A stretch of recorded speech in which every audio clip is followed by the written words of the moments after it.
Make sure you're not getting my back. Make sure you're actually getting all the stuff. Yep. Is it recording? Yeah. All right. So the first step in making the steak is you need to brine the steak. So I'm going to take this out. I've already thawed the steak, so it's at just regular refrigerator temperature. And all I'm going to do is I'm going to take sea salt. I'm going to sprinkle it on here. I don't go overboard because it'll get too salty if you do. Just a nice little layer like that. On the other side. All right, so I've salted the steak. All I'm gonna do now is I'm gonna stick this in the refrigerator.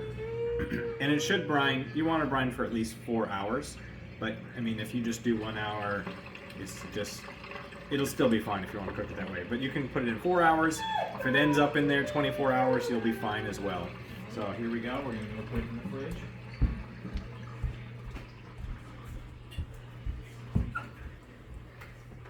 Just stick it right in here. Doesn't have to be covered by anything, and then we can start the actual cooking process after that. All right, I've got the olive oil really hot right now, so I'm gonna take this lovely steak that has been salted a few hours ago. I'm gonna sear it. I started on high, but now I've got the temperature down to medium.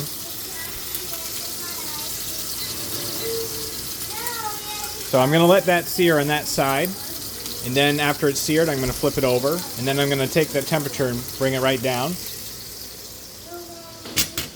So right here I've got my garlic, which I've just chopped. I'm going to grab the, let's see, rosemary, this.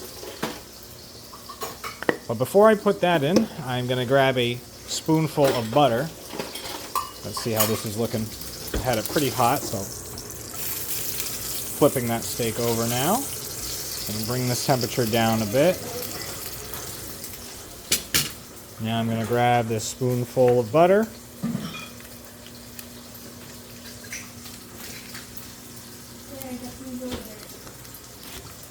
Depending on the size of the steak, I can get half a stick of butter or less on that spoon. I'm just gonna grab a little bit more. There, that should do it. And once that is ready and the oil cools down just a little bit, I'm going to put the butter in here. Alright, so I'm going to throw this butter in. That butter is going to melt into a nice little basting solution. I'm going to throw in my rosemary.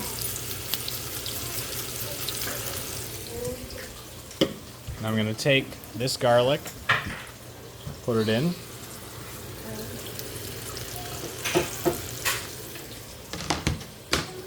going to flip this steak over. You don't want it too long on the same side. And by now I've got my heat pretty low. Now, what I'm going to do is, I'm going to take this and I'm going to baste it over like this. But because it requires two hands, I won't be able to film it. I'm going to have to lift this, tilt the pan up, and looks like I have a helper here. So I'm going to get this glove right here so I can lift up the cast iron. I'm just going to baste the steak like this. Just do that for 20 seconds or so, and I'll just keep flipping over the steak until it's ready. Now you can, if you want, you can put a thermometer. Sorry about that. You could put a thermometer to find out the temperature, but after a while you just get used to how cooked you want it, whether medium rare or medium.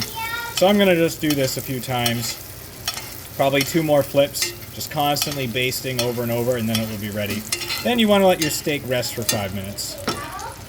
You can stop it now.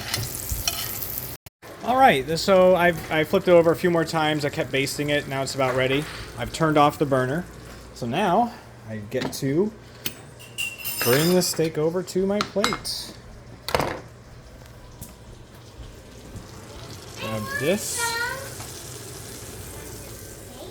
Right there. And I'm just going to let that sit for 5 minutes. Look at that beauty right there. I usually take that leftover chopped garlic and just put the pieces back on here as well, because it tastes so good.